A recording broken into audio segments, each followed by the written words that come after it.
We think women need to talk more openly about money because money really matters. It shouldn't be embarrassing or confusing. Join the conversation. We'll be discussing a whole range of topics which will help you get comfortable with your finances. Money Matters. Brought to you by AJ Bell. Hello and welcome to another episode of the AJ Bell Money Matters podcast. I'm Laura. And I'm Danni, and hopefully you know that this pod is all about helping you become more comfortable and confident with your finances. Because we know there is way too much jargon when it comes to money and way too many complicated rules and regulations and taxes, which make it hard for most of us to get to grips with our own financial lives, particularly during moments of change in our lives.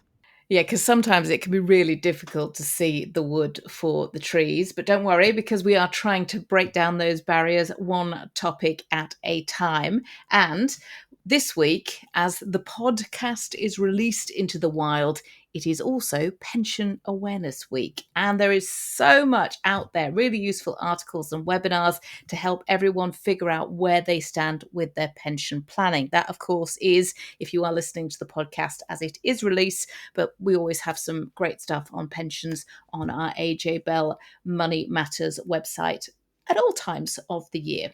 And we wanted to hone in on one thing in particular, and that is what being single means for your pension and how getting divorced or losing a partner can create a big financial headache, which of course is the last thing that you need at an emotionally difficult time.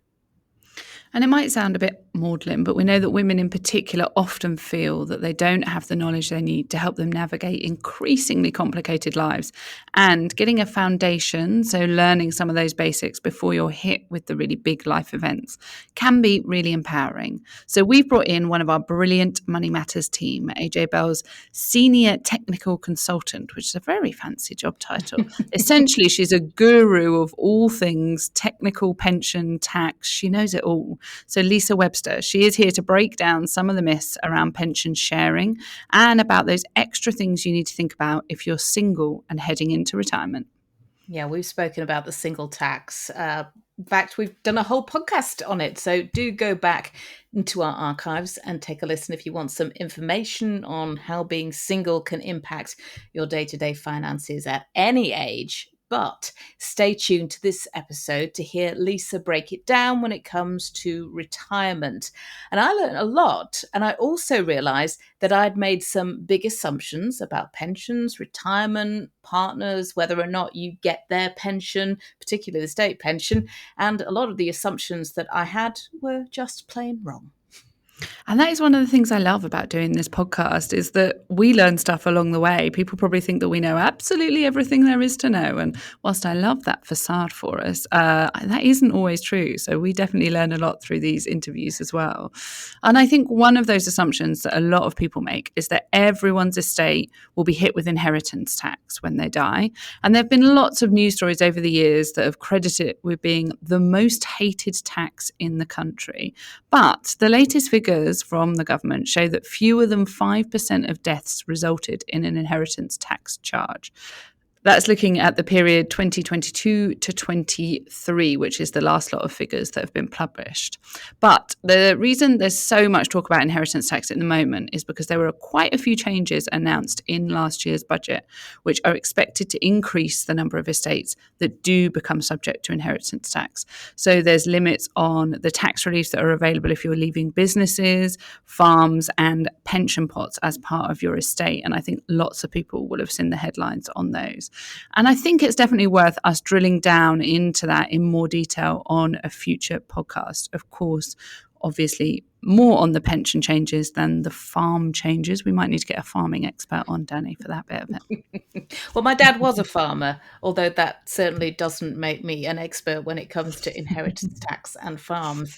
But even without the changes, which come into force in 2026, I was surprised a record £6.7 billion was paid in that tax period, the 2022 to 23 tax year. Now, I wanted to do a bit of a quick recap, and I felt that I would make you work, Laura. A quick fire quiz is in order. So I don't have to do any work. So here we go. I You love that. ready? Yeah, well, I don't know. Am I? Let's see. Let's try it out. Right. First one. What is inheritance tax? Well, okay, you're easing me in easily here. So this is a tax that is sometimes paid on the what's called estate of someone who's died. So this is all of their property, possessions, housing, money. So it's sometimes paid on that, depending on the size of that estate. And how much do you pay? What percentage of tax? So the standard rate that you would pay is 40%. That's the headline tax rate. But there are quite a few different allowances and thresholds that you can use. So it is not a case that it will be 40% tax on the entire estate, because that would be quite a whopping amount of money. You mentioned threshold. What threshold is it? Yeah, so per individual, you can normally leave £325,000. That be the size of your estate and not have to pay any inheritance tax. But often it can be higher depending on what's in your estate and who you leave your estate to. So when could it be higher, that tax threshold? So, crucially, the biggest exemption is that there's no inheritance tax to pay when you leave your estate to a spouse or a civil partner. So, if you die and leave it to your husband and wife, for example, there's no inheritance tax to pay on that money.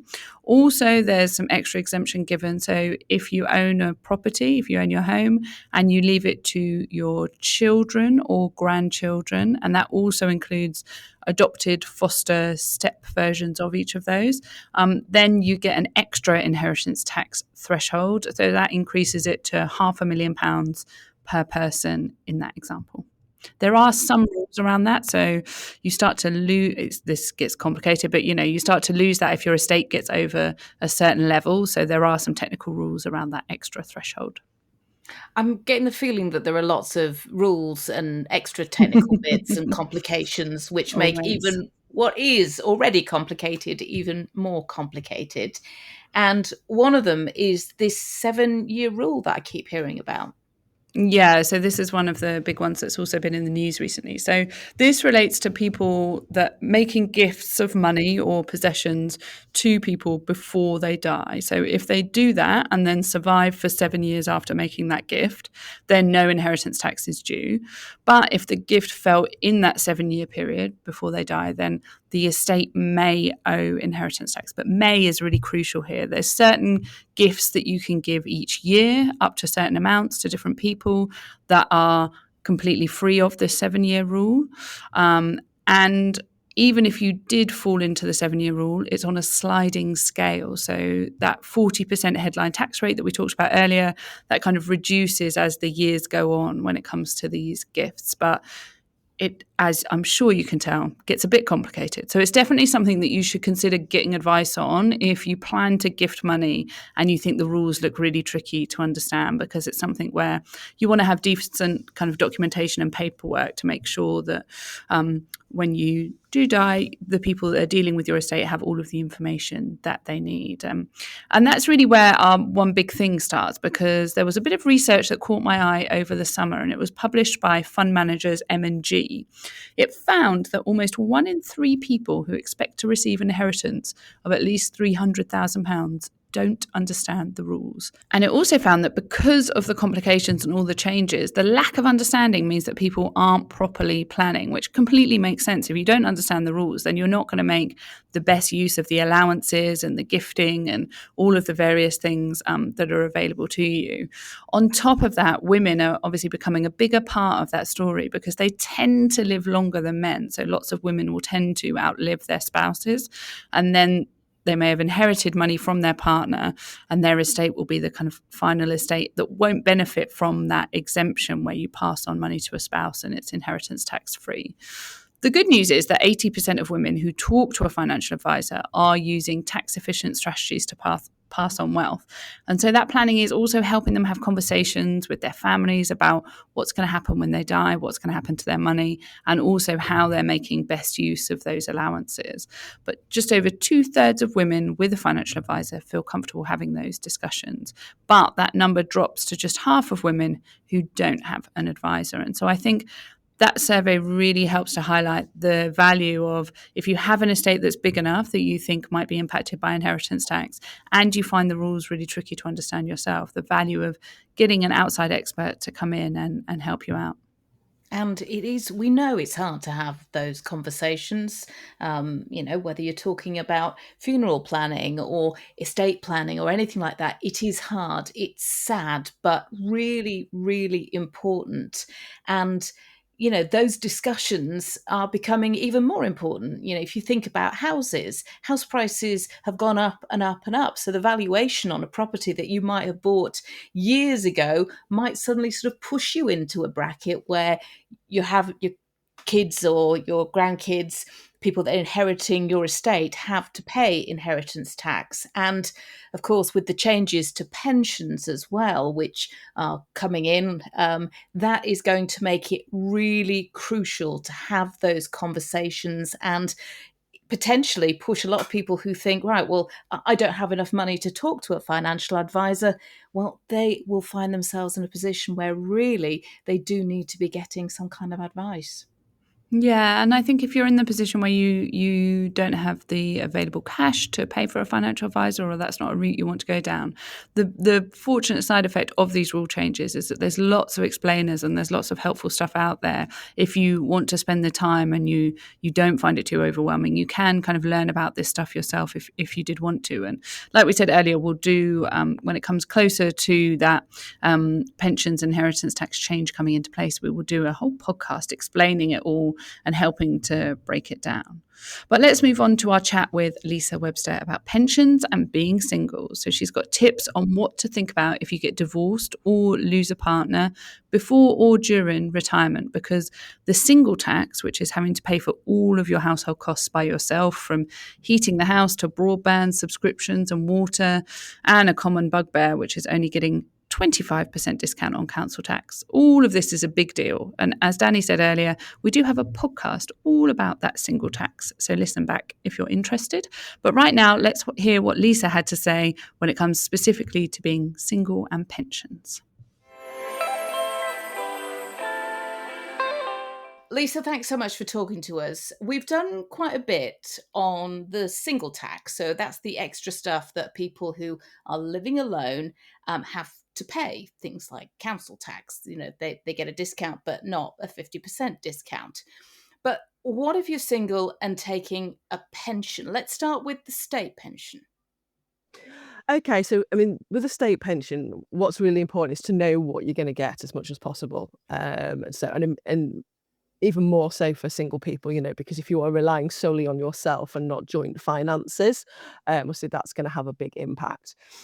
So you can go online on the government website and get your state forecast. And I think that's really important. It's also, so we've had a few changes over the years in terms of state pension age, which has particularly impacted women because, it used to be 60 for women. And then it went to 65, 66 now. By the time I get there, it's 67.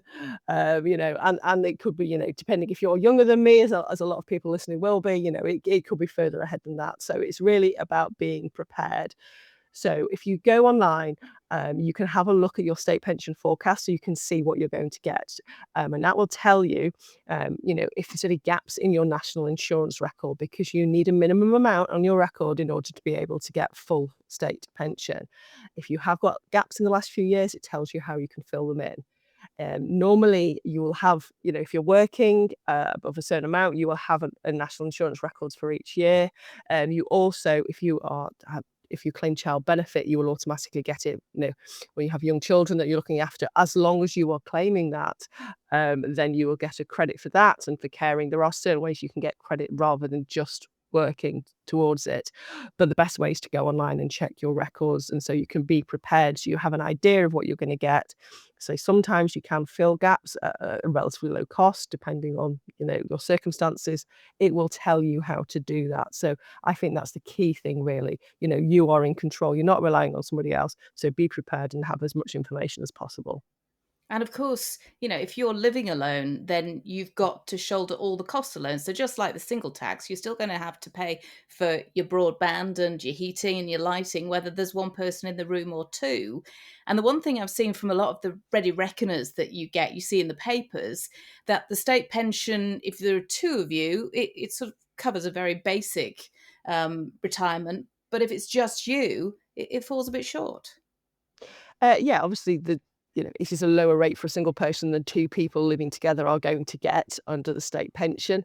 And there's only limited circumstances where you can inherit a state pension now. It used to be the case that, particularly if somebody was widowed, that they could inherit their husband's pension. Now, for that to apply, the person you're inheriting the pension from had to be at state retirement age by 2016.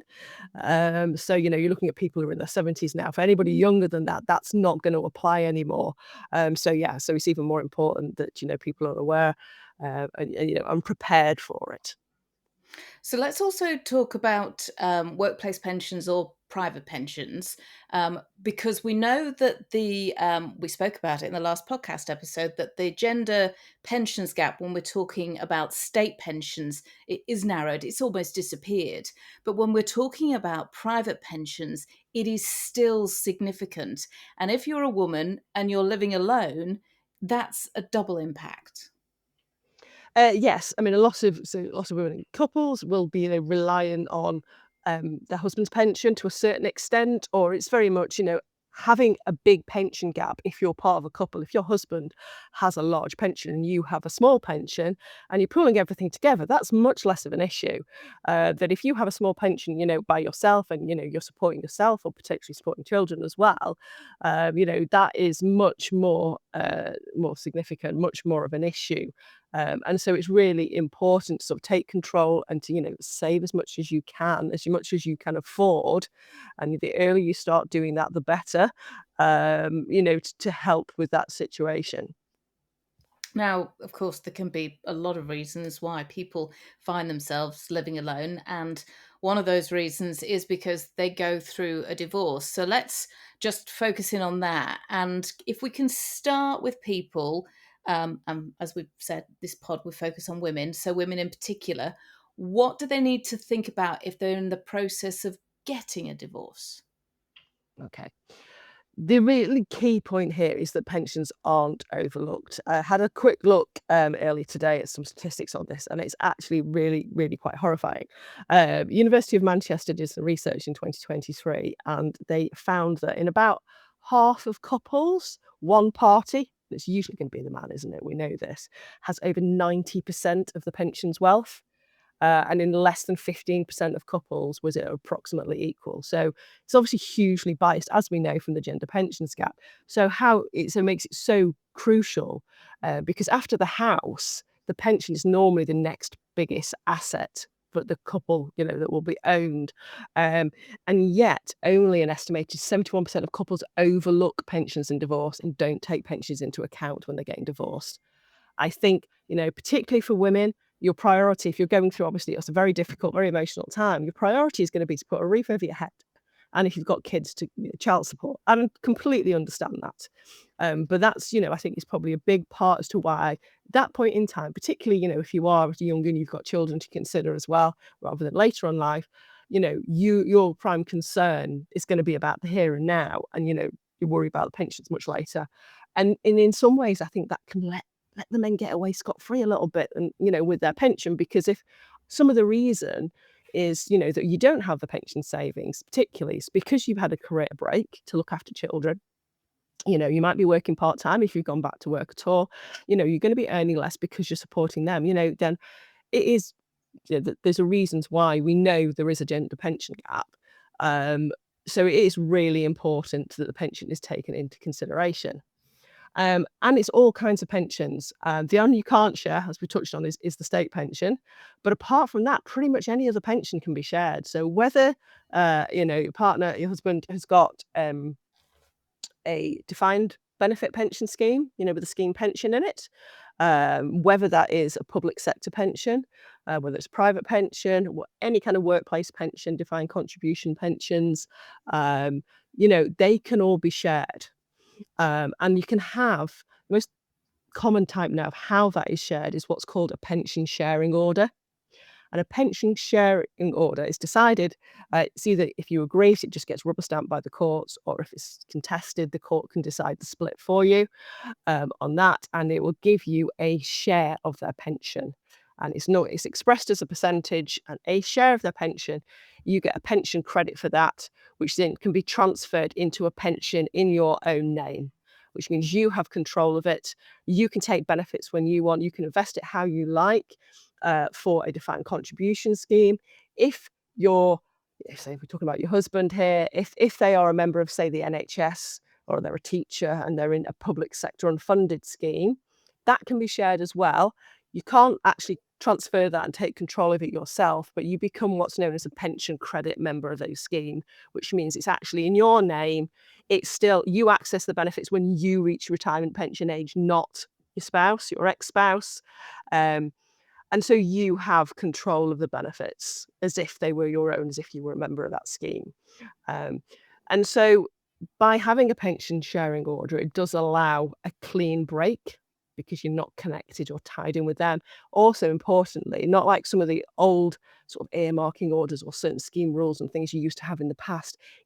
You are free to get on with your life, and including things like if you remarry, because some pensions would end, if you were taking a pension, they would then end on remarriage and things like that. There's nothing like that happens with these.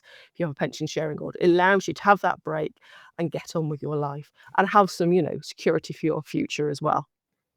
What about if you get divorced when you're already taking a pension? So, for example, maybe you've bought an annuity. We've spoken about this before. It's kind of like an insurance policy, which gives you an income for all the years that you've left to live. What Mhm. happens then? Yeah, so pensions, once you've started taking pension benefits, they can still be split, paid to different partners. So if somebody has a scheme pension that's already in payment, which could be by way of an annuity, it can be paid to a different party. Also, if somebody is in a workplace pension, a defined contribution, so somebody, your husband has already taken their tax-free cash, they've started taking some drawdown income, that can still be split as well. What it normally means is if pension benefits have already been taken, when you have access to the pension, you don't get a bite of the tax-free cash as well. If your ex-spouse has already taken it, you don't get that as well. So it's just something to be aware of with it. Sadly, we know many people lose their partner before they retire or maybe during retirement. Um, let's think about before they retire, because as you said, there'll be a lot of women in particular who will have been thinking that their husband's pension would fill the lion's share of their pension pot in retirement. You spoke earlier about the state pension. What about private pensions, workplace pensions? Do they automatically go to the spouse? Not always is the short answer. Normally, yes, the spouse would get some benefit from it, don't get me wrong, but it will depend exactly on the nature of the scheme. So if we're looking, if we start off talking about defined benefits, so scheme pensions, quite often there'll be a death in service element if somebody dies whilst they're still working. So there may be a lump sum payable under that. There will also normally be a spouse's pension built into it, in which it will depend on the scheme how much they get on that in terms of length of service at the time of death, and what, sort of percentage the spouse gets of what the husband would have been entitled to. It can also be split sometimes if there's dependent children. So if there's children under the age of 18 or 23, if they're in full-time education, they may get some pension as well under that. But really on that one, you really need to check with the scheme or what the scheme rules are to understand what the entitlement is. And also, with that one, you do need to check if you have unmarried couples, because their spouses depend, it might be automatic. If you are living with somebody, cohabiting partners, but not actually married, normally they will qualify as dependent and get a dependent's pension. It may be that you need to do a bit more work in terms of evidencing that dependency if you don't have a marriage certificate. But again, it's best to check with the scheme for the rules on those. In terms of defined contribution pensions, which will be most workplace pensions, not all, and personal pensions certainly, then most of those schemes are normally discretionary, which means there isn't an automatic payment of death benefits. It is at the trustee's discretion. Now, most of the time, it will, and if there is a spouse there, then yes, it's going to go to you. But that's not automatic as such.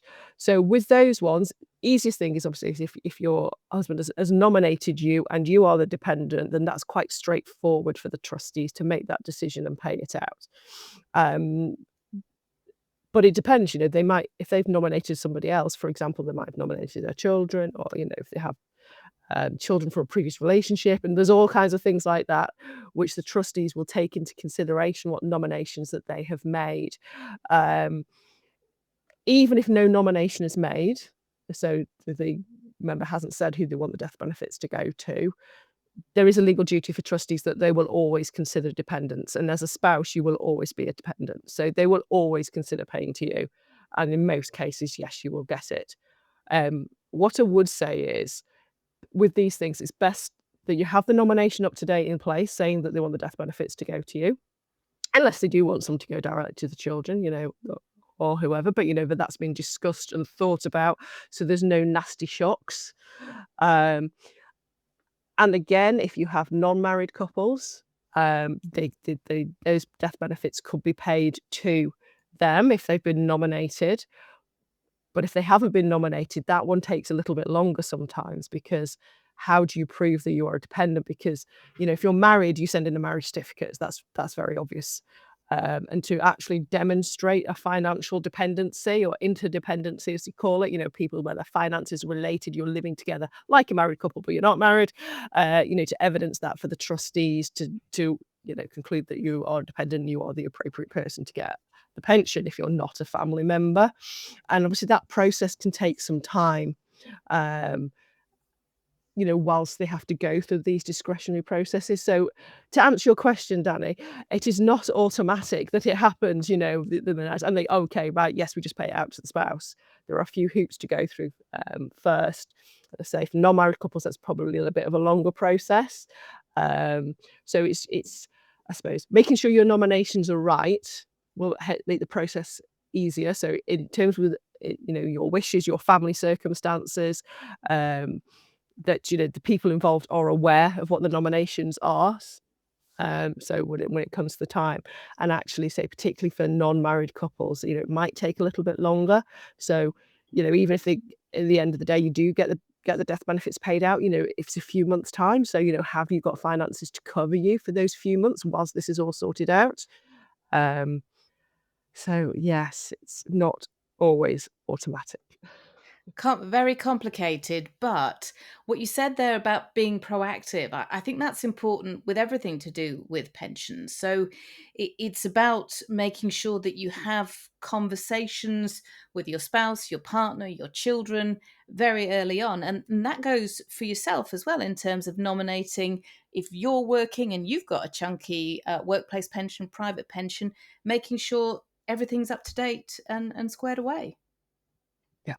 Yeah, definitely. Yeah, it works both ways, and it just makes things simpler for everybody. Obviously a very difficult time, if things have been put in place properly and people know what's going to happen and there's no nasty surprises, and yeah, definitely. So we don't want to scare people. We want to help people prepare, which hopefully some of the things that we've discussed today have got you thinking a little bit. But just, have you got tips for women of any age who are looking at their pots now, or even just not sure where to start to figure out what they've got in their pot? What should they be doing, and how can they then boost what they've got?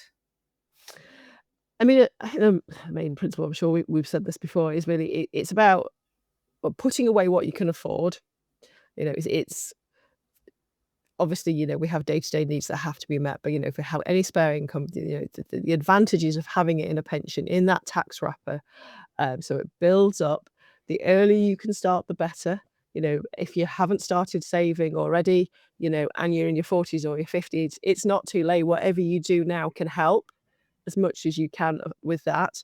Um, you, looking at your workplace pensions, make sure, with your workplace pensions, your employer has to pay in for you as long as you pay in. So making sure that you don't miss out on those valuable employer contributions as well. And you get tax relief for the government. So you get help. So it's not just what you put in, there's extra money that will go in there to help you as well. And reviewing what you've got. What have you got in your pension savings? Reviewing that regularly. Yes, okay, if you set up a direct payment every month to go in to your pension contribution, every month, that's a great thing to do. But if you get a pay rise in a year's time, if your circumstances change, your child lives home and you don't have to pay some bills for them anymore, things like that, and you have a little bit more money available, do you review it? Can you afford to put a bit more in? And you can have a look at that on a regular basis. And then, with your death benefits, making sure your nominations are up to date with your circumstances. If people do get, divorced or new relationships and things change, make sure they're up to date. Make sure, your partner's nominations are up to date as well. If you do have one, as we've talked about on that. Sometimes just dealing with your pension can seem absolutely overwhelming, but if you can do a little bit every week, just, maybe get a little bit of paperwork in order, then that can make a huge difference. Yeah, definitely. Little and often. Thank you so much for talking to us. It's been great. Oh, thank you for having me, Danny. Lisa Webster there. So now, Danny, it must be confession time. I know, and I have a confession because I didn't get a confession from Lisa. That's slightly outside of our usual confession, but I'll let you off. Do you have maybe a confession or a question or a dilemma currently? I do. I deliberately racked my brains about this because I knew you were going to ask about a confession. I felt incredibly guilty. And it is something that I know a lot of people are wrestling with at the moment. So I was lucky enough that in 2020, I fixed my mortgage for 5 years on one of those ultra low rates, which was really lovely. But it does mean that this December, my fixed rate comes to an end. So I've just had those emails through from the bank saying, okay, you need to look at changing your fixed rate. And my first reaction is, I don't want to. I like where it is. But then you start thinking, right, well, I had a 5-year fix last time, and I do like the security of knowing what's going to happen for 5 years. But I'm also looking at the difference in interest rates and thinking, should I go for a 2 years? So that was my dilemma. And over the weekend, I did all the sums and I decided to go with a 2-year fix. So there we go. I feel like this is such a common dilemma that's facing lots of people across the country that are coming up to remortgage, whether it's their first remortgage since rates rose or whether it's their second, which will be me next year, my second higher rate mortgages. Is that kind of, do I go for 2 years? Do I go for 5 years? It involves a bit of crystal ball gazing as to what is going to happen with interest rates in the future, which must be, I mean, you must be like me. One of the most common questions you're asked is, what's going to happen to interest rates? What should I do with my mortgage? So it's probably quite reassuring for people that we're in the same position where, if we knew where interest rates were going to be in 5 years, well, we'd probably be able to make some solid investments off that and we'd be millionaires by now and we'd be recording this podcast from a tropical island sipping a cocktail. But it's really tricky to navigate. And so I think probably like you've done, it comes down to, do you want the security? What's the difference between the rates at the moment?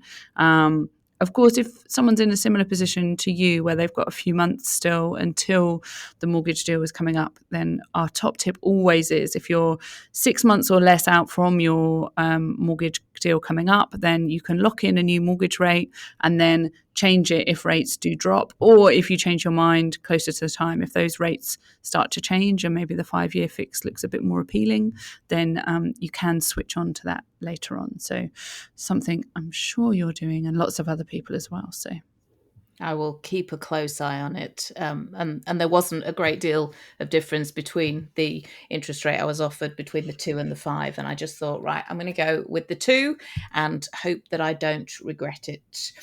That is it. We'll come back to you in 2 years' time. It's a really long one that listeners have got to hold on for, but in 2 years' time, we'll come back and see if Danni regrets her decision. I'll look forward to that. That is it for this episode of the podcast. Do get in touch if there is a topic that you would like us to talk about, someone you'd like us to talk to, or just because you want to chat, share your mortgage stories. You can find us on LinkedIn, Facebook, and Instagram at AJ Bell Money Matters. And as Danni said earlier, it is Pensions Awareness Week this week if you're listening to the podcast as it's released. So you can find lots of materials online. We've got a whole hub over on the main AJ Bell website with videos, articles, and a series that gives you tips on what to do to boost your pension pot, depending on what age you are. So you can find that hub if you go to ajbell.co.uk, and there are banners all over the homepage to direct you there. Until next time, thanks so much for listening. Before you go, please remember this podcast is for educational purposes, and the views expressed don't necessarily reflect those of AJ Bell. The podcast isn't telling you if a certain investment is suitable or not. Don't forget that the value of investments can change, and you can lose money as well as make it. It's also important to remember that how you're taxed will depend on your individual circumstances, and rules can change. The way an investment performed in the past may not be the same as how it behaves in the future. If you want help, go see a qualified financial advisor.